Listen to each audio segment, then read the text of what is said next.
Bem, indicar marcapassos e desfibriladores em crianças e adolescentes é uma porcentagem muito pequena, mas nos traz muitos desafios, porque nós não temos muitos trabalhos realizados, nós temos pequenas dissertações de grupos muito pequenos de pacientes. Não tenho nenhum conflito de interesse e, como eu disse, é muito pequena a porcentagem de indicações em dispositivos e não temos dispositivos feitos exclusivamente para crianças e adolescentes. Nós esbarramos principalmente no que diz respeito à superfície corpórea e acomodação do sistema durante esse crescimento. Quanto nós vamos deixar de eletrodo inserido na veia, estabilizado na veia cava? Nós não temos ainda um padrão assim bem definido sobre isso e acompanhamento tem que ser durante toda a vida. A dificuldade técnica também por conta da anatomia das cardiopatias congênitas, que são responsáveis por um grande número de implantes de casos de dispositivos, e decidir se epicárdico ou endocárdico dependendo do tamanho da criança. A patologia ela é semelhante à de adultos, porém com diferenças fisiopatológicas. Nós sabemos que a criança tem um desenvolvimento e uma fisiopatologia bem ímpar e bem comum à sua faixa etária, no que diz respeito principalmente à frequência cardíaca, sinais e sintomas. O grande número de indicação para dispositivos do tipo marcapasso, nós sabemos que é o bloqueio atrioventricular congênito, também bloqueio adquirido pós-cirurgia, dentre outros. Várias indicações, eu deixei aqui de propósito para dizer que tem várias literaturas e são bem semelhantes às suas indicações. Nós vamos ver sintomatologia, principalmente bradicardia ou sinais de insuficiência cardíaca. Nós vamos ter também a avaliação do QRS com o ritmo de escape, se ele é mais largo ou mais estreito. Em crianças com coração normal, a frequência abaixo de 55 batimentos por minuto. E se tiver uma doença cardíaca congênita, essa frequência sobe um pouco mais para 70 e deveremos implantar um pouco mais de dispositivos nesses pacientes.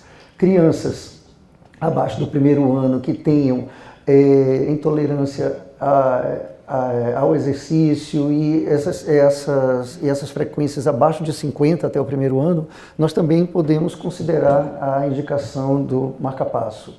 Aqui uma outra literatura, onde diz mais ou menos os mesmos sintomas, ela acrescenta a bradicardia ou a hidropsia no feto, que esse paciente com BAVT congênito, ele já vem desde o período fetal sendo acompanhado, com um diagnóstico já por volta do quinto mês de gestação, onde está se tendo um hábito de fazer o eco fetal. E aí normalmente já são diagnosticados e já vêm sendo acompanhados e muitas vezes tendo que interromper a gestação para a implantação deste dispositivo. Essa publicação diz mais ou menos como nós devemos conduzir a indicação. Nós vamos ver então, o paciente tem um bloqueio atrioventricular total congênito, vamos ver sintomas. Se tem sintomas relacionados à ICC, que são bem mais precoces, sintomas relacionados à hipoperfusão, como fadiga, intolerância ao exercício, síncope ou até a morte súbita pode ser o primeiro sintoma nesse paciente. Então passamos para as alterações de eletrocardiografia, onde vemos a frequência cardíaca, como já foi referido, as características do QRS e pausas que nós já temos presentes aí nesses pacientes. A cardiomegalia, onde nós vamos ver se é já por uma fração de ejeção rebaixada, que é mais tardio, ou por um aumento do diâmetro diastólico do ventrículo esquerdo. Isso já predispõe a uma indicação de marcapasso nessas crianças. Algo que, antes de chegar nas desvantagens que ele colocou aqui na relação risco-benefício entre colocar o aparelho e a possibilidade de morte súbita, então eu destacaria a redução na taxa do crescimento. Se o paciente está abaixo, ele vem dentro da curva de crescimento e de repente ele começa a cair na curva de crescimento, também é uma indicação de colocação do marcapasso para esses pacientes. Aqui na nossa diretriz brasileira, que diz mais ou menos o que já foi dito, e eu destaco aqui que as pausas já foram determinadas em 3 vezes o ciclo do RR básico. Então nós já temos uma quantificação de pausa, não é qualquer pausa, é uma pausa já um pouco mais avantajada em relação ao que se vê. E o intervalo QTC aumentado também, que pode estar presente e pode ser um indicativo de indicação desse dispositivo. Essa tese de mestrado de 2015 ela é bastante interessante porque ela traz alguns dados que vão ilustrar essa apresentação com bastante propriedade. Nós vemos aqui que a indicação de marca-passo em crianças, nós vemos que por BAVT congênito, aqui foi um número maior do que o de pós-operatório, aonde no pós-operatório que causou esse BAVT nas cardiopatias congênitas, nós vemos que a CIV seria a que mais teria participação.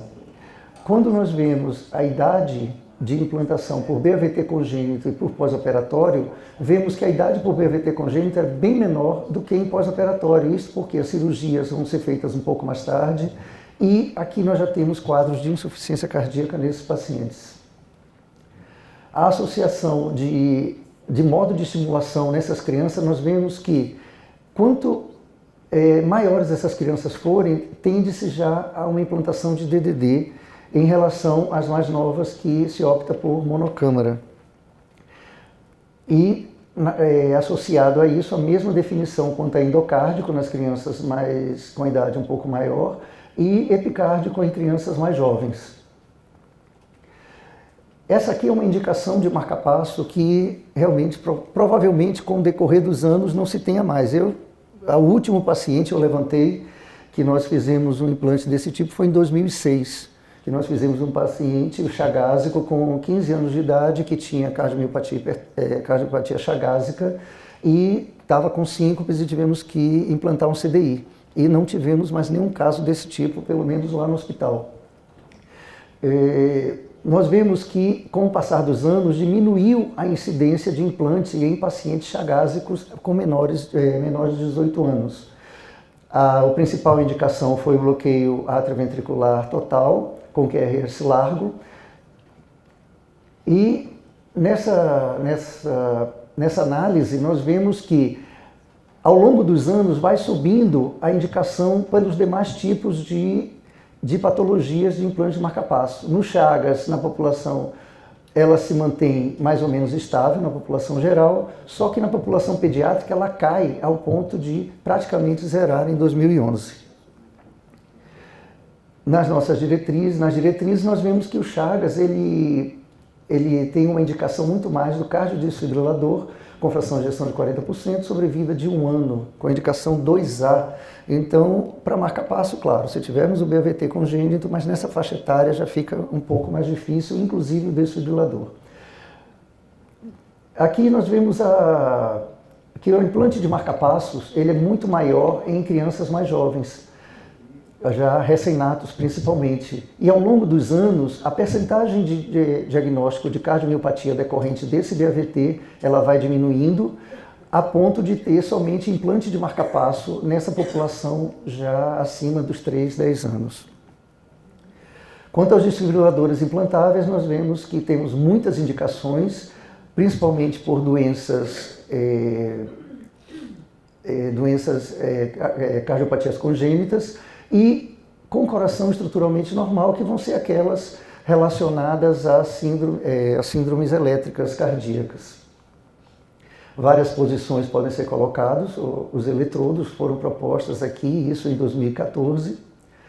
Quanto a desfibriladores e principalmente ressincronizadores, nós temos muito pouca literatura para esse tipo de paciente em crianças, porque nós usamos basicamente as indicações dos adultos.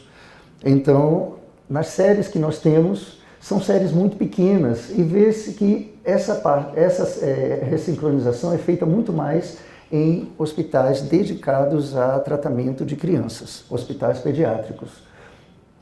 Sendo que nas poucas séries que nós temos, tem um bom resultado quando indicada a ressincronização em pacientes que têm as indicações mesmas de adulto, fração de ejeção rebaixada, QRS largo, ou até pós-implante de marca-passo convencional, com estimulação ventricular direita exclusiva.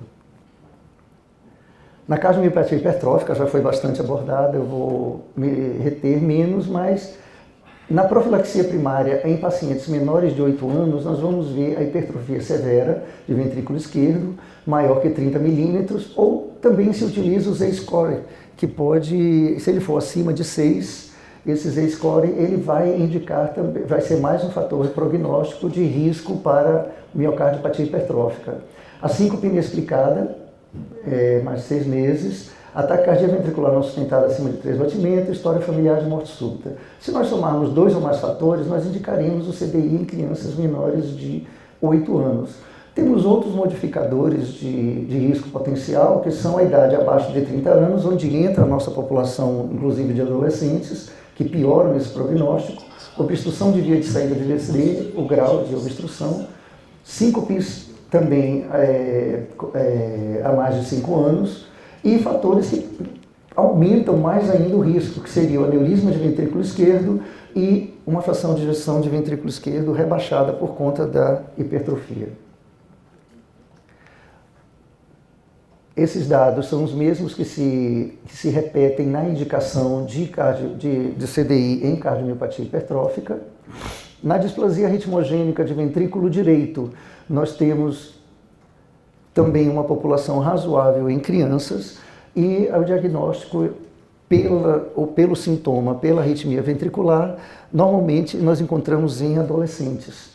E a indicação do CDI está basicamente em pacientes portadores de morte súbita abortada ou como prevenção secundária, no caso de o paciente apresentar uma taquicardia ventricular bem tolerada, então ele pode até aventar a possibilidade de um CDI nesse paciente, mas deve estar associado. Nós temos que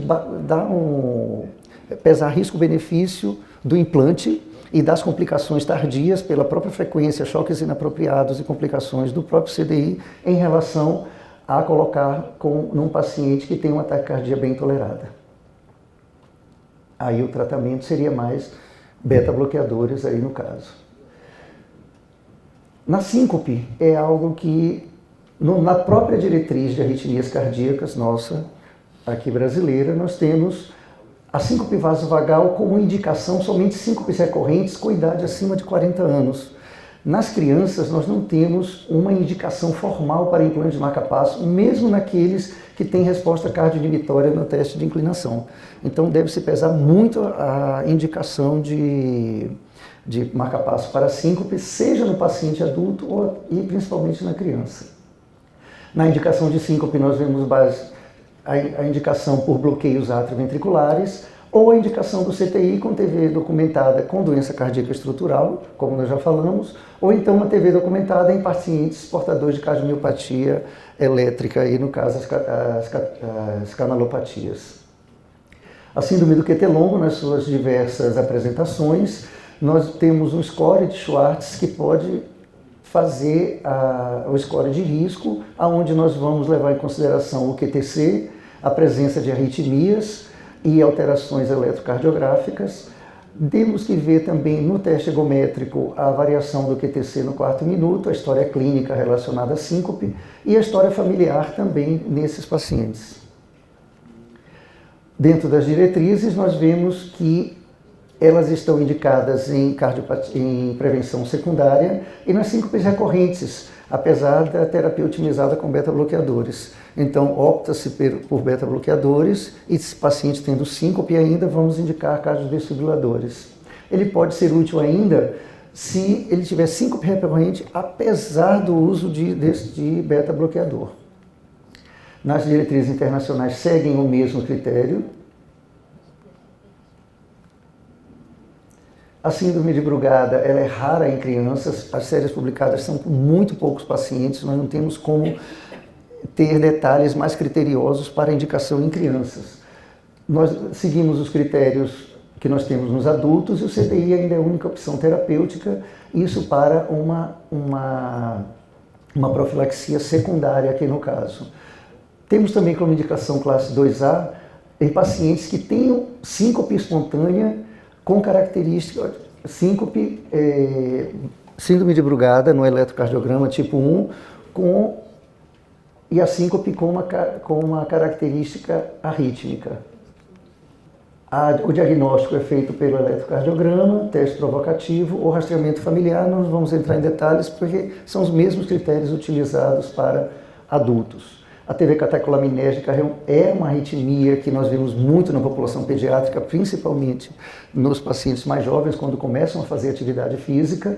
Ela é autossômica dominante, temos uma ausência de cardiopatia estrutural e o quadro são síncopes recorrentes ou morte súbita em crianças e jovens. E essas síncopes estão principalmente relacionadas ao esforço físico e ao estresse. Os eletrocardiogramas são de taquicardia ventriculares e uma coisa que chama a atenção é que no eletrocardiograma de base podemos ter bradicardia sinusal e um intervalo QTC limítrofe. Isso pode acontecer e pode direcionar para uma indicação de tratamento, aí no caso com beta-bloqueadores, e o CDI somente em profilaxia secundária ou se os beta-bloqueadores não estiverem fazendo efeito. O mesmo diz nas diretrizes internacionais. Voltando para os desfibriladores em cardiopatias congênitas, nós vamos ver que a indicação para esses desfibriladores são sobreviventes de morte súbita, profilaxia secundária, ou então naqueles em que tenha uma taquicardia ventricular mal tolerada ou até induzida por um estudo eletrofisiológico. Nesses pacientes com cardiopatia congênita, nós podemos até indicar um desfibrilador. Em resumo, para a indicação de desfibriladores, nós temos como classe 1 profilaxia secundária e profilaxia primária com disfunção ventricular, excluídas as causas reversíveis. Quando nós vamos indicar esse desfibrilador, o grande problema nosso é dizer onde nós vamos colocar os eletrodos. Nós vamos usar PETs epicárdicos, nós vamos usar eletrodos subcutâneos, pericárdicos, eletrodos subcutâneos. O que nós vamos fazer com essas crianças? Pelo peso, nós vemos que há uma tendência ao uso do eletrodo epicárdico em crianças de baixo peso. Conforme o peso aumenta, principalmente por volta dos 14 quilos, já se começa a tentar um implante endocavitário, primariamente epicárdico, e depois com pesos maiores já podemos tentar o endocárdico até com uma estimulação dupla câmara. Aqui um exemplo de um paciente que tem um eletrodo epicárdico com implantação no abdômen.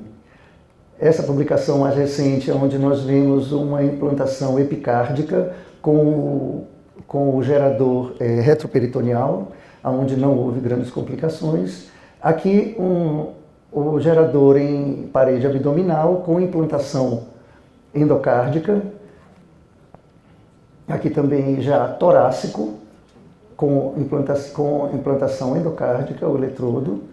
E aqui a técnica que eu acho que seria mais adequada para crianças, principalmente mais jovens, que é a técnica epicárdica com a implantação do gerador subchifoide. Mais uma vez aqui, era isso que eu gostaria de dizer. Muito obrigado.